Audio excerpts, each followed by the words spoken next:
All right, hello everybody. I'm back.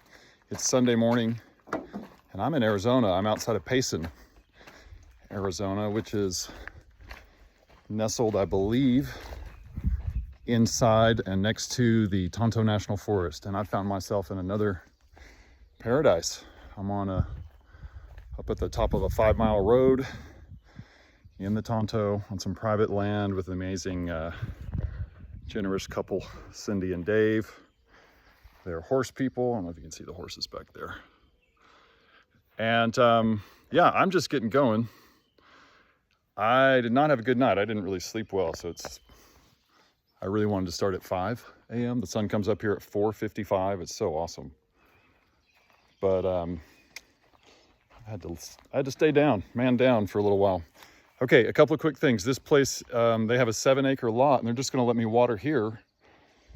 Because I'm lazy, because I'm worried about moving water around in my truck up and down mountain roads, I'm gonna do it. I'm gonna kind of stay here for the next 2 days, do 1,000 gallons a day for 2 days. Sort of see what happens, catch up on some other work inside. I've got this killer Airbnb over here. I'll show you more of that another time. You know, Dave said I have 10,000 trees on my lot you can water.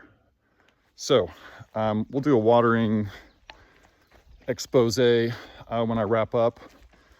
But one thing, so many things on my mind. One thing I want to really mention is the Kingston's series of waterings did not only go well, they went exceptionally well. It appears, and can we prove it? I think we can, but people won't believe me yet because I'm not a certified PhD. But the Kingston rains appeared to have moved moisture all the way from the Gulf of Mexico, across Mexico where we needed it to go, across Texas where we needed it to go, into Kingston. This started on Wednesday night when the wind shifted.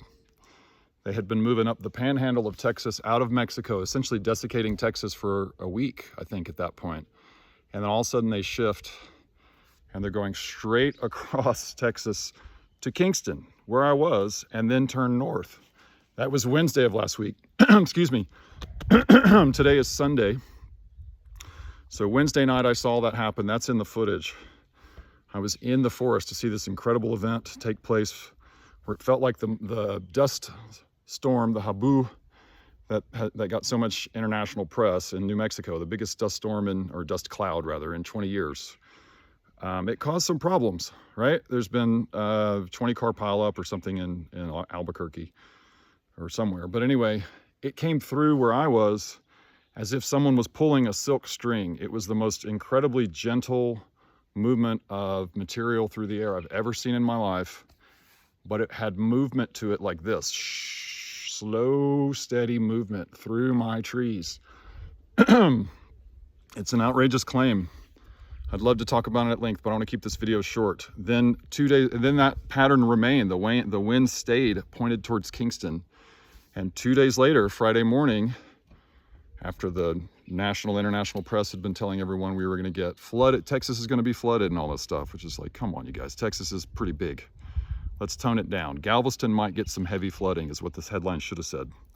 That kind of thing. But anyway, instead of that happening, it appears that the moisture spread out across the state. There's of course some flooding, there's some bad news, but relative to what we were trying to do, which is moisten the droughted areas where they're most extreme, the moisture went to those places, generally speaking, completely 100% outside of any forecast.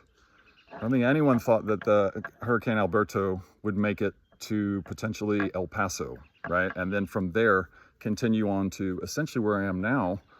I'm not sure of this, but I drove out of Kingston on Friday at about 3 p.m. At that point, we had over 1/3 of an inch of rain, and it had accumulated in the best possible way. That's another story, just the most amazing fullness of tiny drops of water, which in that part of New Mexico, there's no real soil. So It's all clay and rock and vegetation. So you need the rain to fall so soft that it doesn't create erosion, doesn't run off. And that's what they got all day.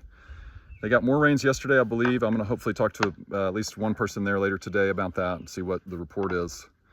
And so I left at 3 p.m. from there, and I drove 47 miles through the Gila National Forest to Silver City, and it was raining in Silver City. It was still moving through the forest system there. Then I drove out of New Mexico into Arizona, and it was still raining there. The rain cloud followed me, or I raced it across east to west. And that's a third aspect of what just happened. The east to west moisture movement is not prevailing winds. Again, outrageous claims. Who would think that 5,200 gallons of water in a small town in mountainous New Mexico, strategically chosen by me, would pull moisture across two countries and 2 or 3 states? But that does appear to be what happened. And the reason I'm talking about it publicly now is this is not the first time. I'm not just jumping out with outrageous claims here.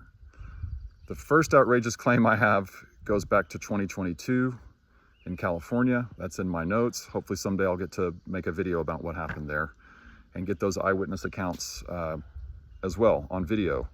The next one was Uvalde, 2023 in May. The next one after that was San Marcos, August 2022 of 2023. The next one after that was San Marcos and Uvalde in September of 2023. Then I took a break, worked on other things, and then starting in the winter, I was experimenting with watering conifer trees, and that worked just as well as watering deciduous trees, which is what I had been focused on. So now I'm watering both conifer and deciduous trees year-round. Obviously, you can't really do deciduous in the winter, but the conifer trees in the winter were moving moisture, and they were moving it again across massive, massive areas of land.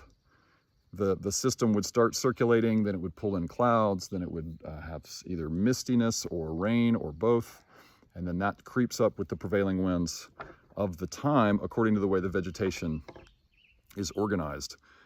The big idea here of the science that I'm just translating into everyday, well, what I consider everyday human language, is that your body is a biosphere, meaning your body contains moisture so that your body can be a host for all forms of life to sustain the body.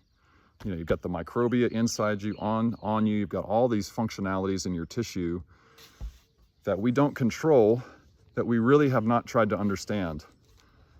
I just spent a few minutes watching the Jensen Huang stuff on, I hope you all have lots of pain and suffering, he said to the Stanford grads, because that's how you get character, that's how you learn to do things. And he's right, you have to have resilience to change the world. However, let's go back from the two-dimensional world of digital thinking that everyone's obsessed with and enamored with right now to the multi-dimensional world of our own bodies, our own body tissue. I say this all the time, and I have yet to really have a whole lot of engagement on it, but I'm not in control of my skin. I'm not in control of my function and any functions in my body. Got this tiny paper cut. Where's the camera? There it is. This tiny little not paper cut, but it's a slash in my finger from, a splinter somewhere along the way in the last week. I wore a Band-Aid for one day because I needed the coverage. It was too open, but now I just leave it alone. It'll heal up. It doesn't matter if my tissue is from my tissue's perspective, aka the biosphere's perspective of my body, the thing that is the container of moisture, the tissue itself, You have to have moisture in your body to survive. Otherwise your limbs fall off. So the container of moisture that is my body is so intelligent in a non-cognitive way, a non-digital way, a non-technological or industrial way, but a biophysical way that we have yet to really investigate. It's so intelligent that when I give it the right resources, it does what needs to be done to return to a balanced place.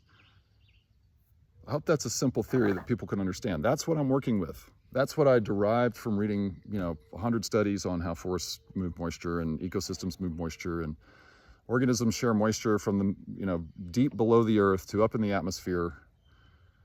That's what it's all about, is moisture flows. Life is about moisture flows and whatever this physical miracle is. That'll be a fun thing to explore more, in the future. But what I'm saying is, the landscape itself is a moisture container. And, you know, even these dry, deserty plains that I've just driven across, they have a ton of vegetation on them. When you get moisture in the right places, the natural thing is that plant is going to want to intake that moisture. I'm going to drink a glass of water when I'm thirsty, no matter how thirsty I am. Let me say that again. No matter how long it's been since I've had water, as soon as I have the opportunity, of course, I'm going to intake that water.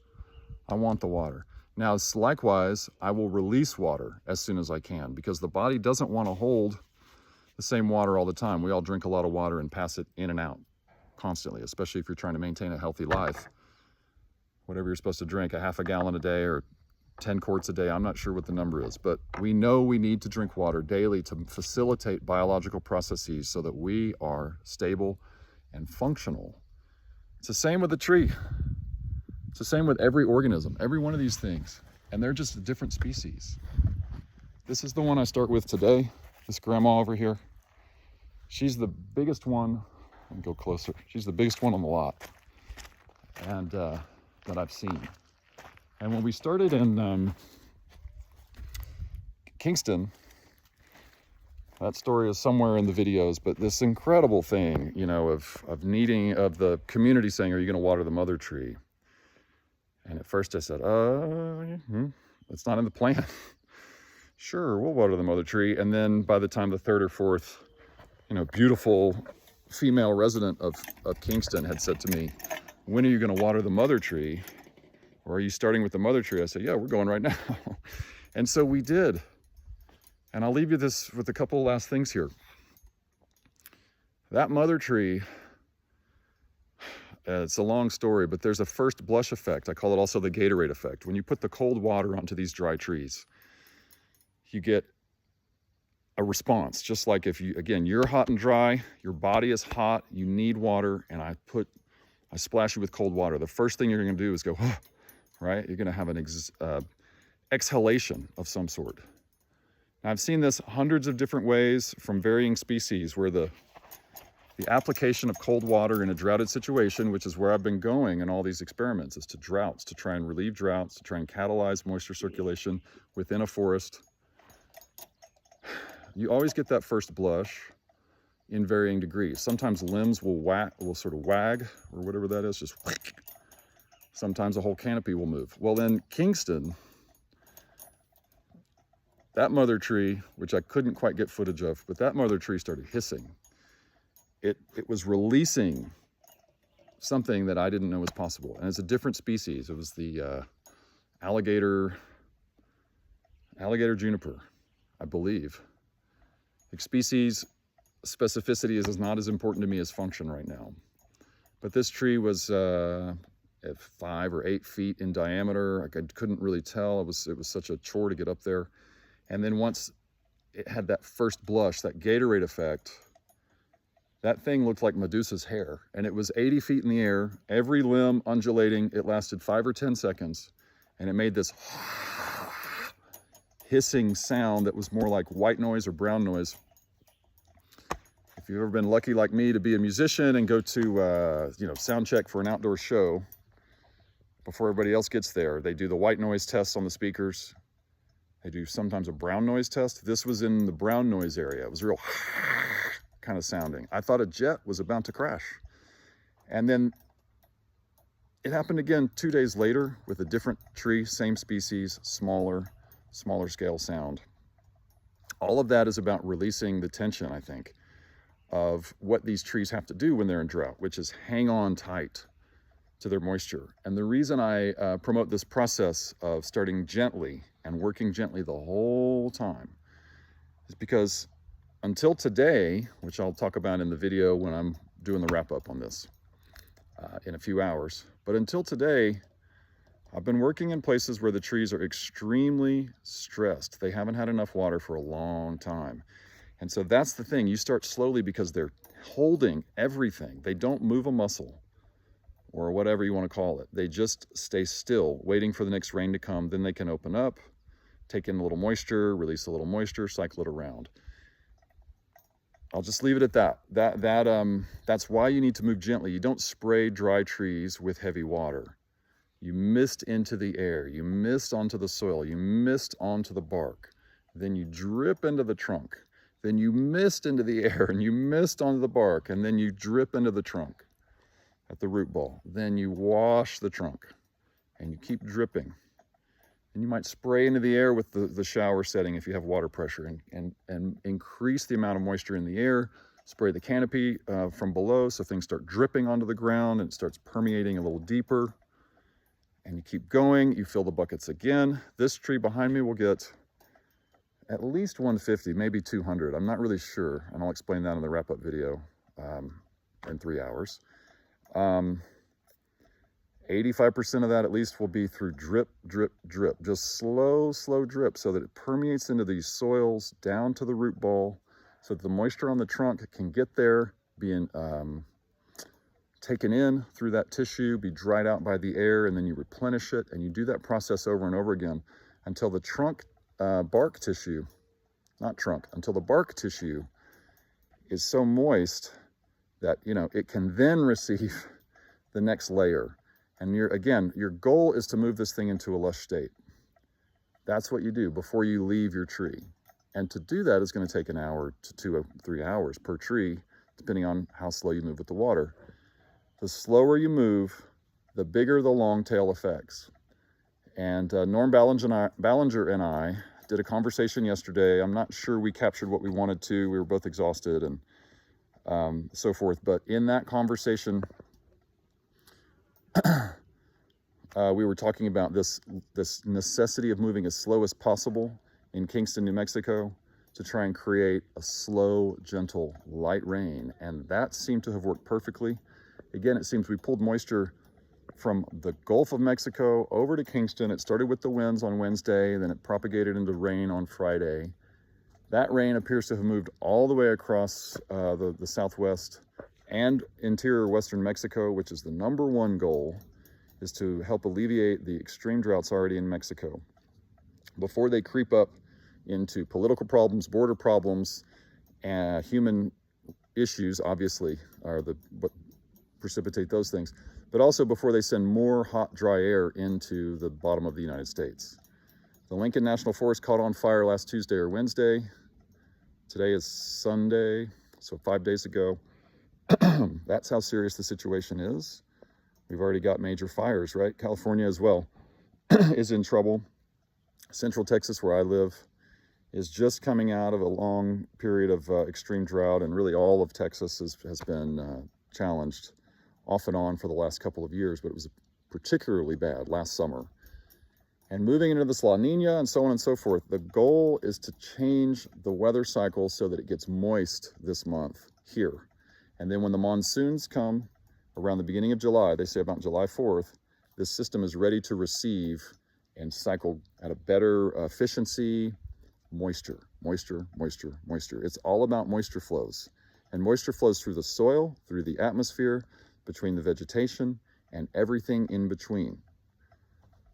We talk about it sometimes as communication. That's certainly part of it. It's also just sustenance. It's also just, passing the water over to the next person. I just had some, now you have some. This is a lot of logic based on experience. This is a lot of science that I started with, and then I created these techniques to see what would happen if I tried to imitate the effects of a well-watered forest in strategic areas. And, again, over 100 rains now doing this. So I hope I'm making sense. I want to get started. And I'm really, really pleased to be here. It's just, another paradise that we've saved. The potential this week is, I don't know. It could be that we cause some bad reaction. Of course, I hope to all things that doesn't happen. So far, that's never happened, as far as I know. It seems that when you do the resourcing correctly, that the vegetation will take advantage of it and use it in the way that's best for it. Which sounds nutty unless you've experienced it, like we just did in Kingston.